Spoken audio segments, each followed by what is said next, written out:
I was born with the devil in me. The inclination to murder came as naturally to me as the inspiration to do right comes to most people. That is part of the confession of America's very first serial killer. And that is today's topic for our video. This is the story of H.H. Holmes.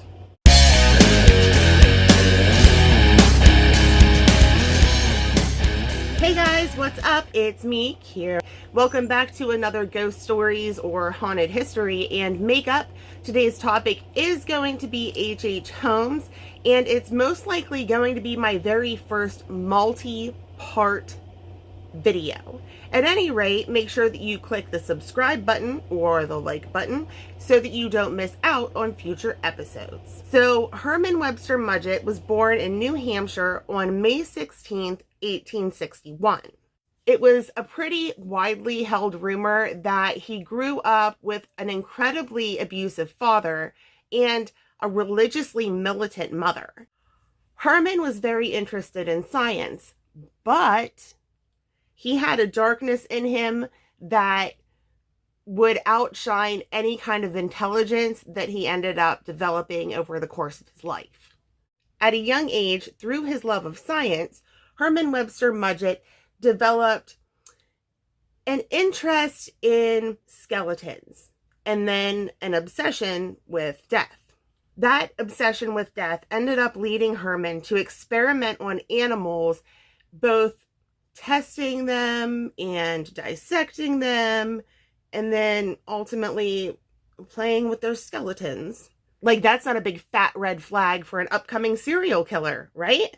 But we're not even sure that his obsession with death stopped at animals, because he's actually always kind of sort of been a suspect in the death of one of his school friends. But like I said, our boy Herman Webster Mudgett was like smart, and he graduated school at 16 years old.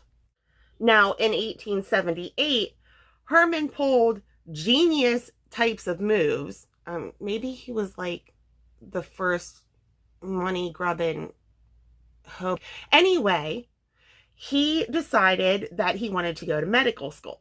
But coming from a relatively poor family, he didn't really have the money to afford it. So in another completely genius move, he went and married the town's local rich girl. And Herman Webster Mudgett used Clara Lovering's money to get himself into medical school at a small college in Vermont. Now, Mudgett stayed at that small college for about a year until a spot for him opened up at the University of Michigan. So, Mudgett and his wife Clara moved to Michigan in 1882, where he joined the School of Science and Medicine. All right, so like grab your murder boards and your twine, because from here, things start to get a little Pepe Sylvia-y. So, being that he didn't have a whole lot of money, Mudgett found a way while he was in college to make a little cash. See, what he did was take cadavers from the school, mutilate them, burn them, and then place them in an inconspicuous area that made them look like they had been in a horrific accident. But what's the point of that, Kira? See, Mudgett would get on with some families that were also in need of money.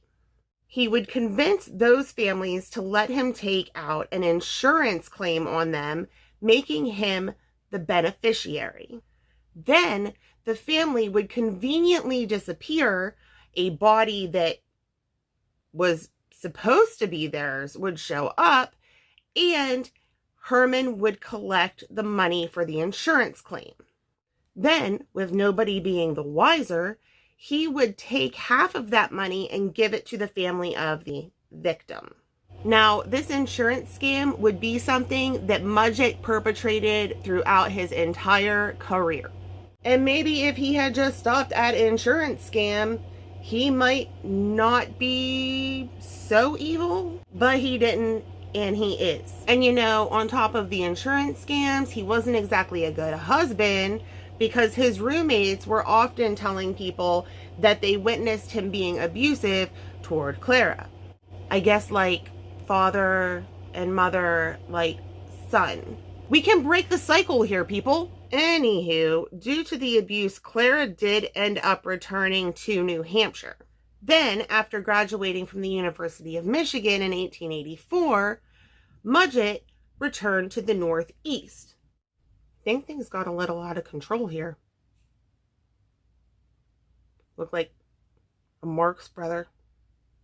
Now, when Mudgett returned to the Northeast, he did not go back to New Hampshire to find his wife, as a decent husband might do. Instead, he went to New York, where he was known to keep the company of a young boy. Now, don't break your pearls or nothing, but surprisingly enough, the little boy went missing. Now, Mudgett was most definitely questioned by police, and what he told them was he just went back to Massachusetts. And like apparently the police were cool with that because there was no investigation and Mudgett was never questioned again. So after that bizarre little incident, Mudgett took off to Philadelphia, where he began work at Norris State Hospital, which, you know, seems like honest work for a doctor, but turns out he was dissatisfied with the job because he left shortly after. Instead of working at a hospital, he moved on to working at a drugstore. And while working at said drugstore, a young boy happened to come in and get some medication. And then, shortly after obtaining said medication, young boy dropped dead. Once again, Mudgett was questioned by the police, but told them he had nothing to do with the incident or the boy's death. Like, oh no, you don't say. You're not gonna own up to killing a child again? But I guess old Herman Webster Mudgett had had enough of the Northeast and wreaking havoc there, so he took off to Chicago. Now, once Herbert gets to Chicago, he finds himself a brand new jobby job in a pharmacy. That's also when our good friend Herman Webster Mudgett changes his name to H.H. Holmes. But for a brief moment, history is going to get a little bit murky because there are several stories about what happens next. The couple that he works for at the drugstore sells him the place, goes along their merry way, and H.H. Holmes starts his murder spree. The more interesting version, though albeit maybe not the right one, goes like this. Mudgett works for the couple for a little bit of time. Then the gentleman who owns the business kicks the bucket despite being in relatively good health. So Mudgett convinces the wife to sell him the pharmacy. She agrees, and once the place is sold to Mudgett, suddenly she goes missing as well. Then, when questioned by police, Mudgett says she took off to California and the whole case gets dropped again. Either way, Holmes found himself the owner of the drugstore. And it was the property across the street from the drugstore that he ultimately ended up purchasing. This place was like a block long. And it didn't take long before Holmes decided to start construction on what would ultimately be known by people in the neighborhood as the castle. But the construction of the castle was just a little strange.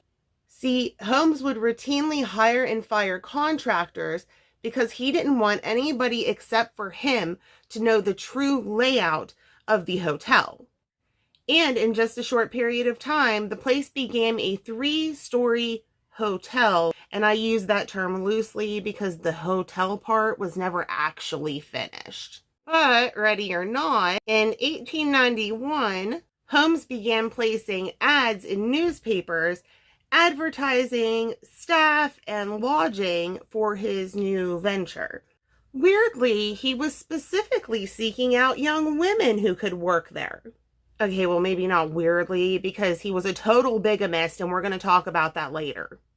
But, speaking of which, along with the employment advertisements he put in the paper, he also put in ads presenting himself as a wealthy man looking for a wife. Spoiler alert, he was already married like 3 times. Now, don't freak out, but as he started operating his hotel, he started demanding that his staff and his guests and his romantic entanglements all carry life insurance policies with him as the beneficiary.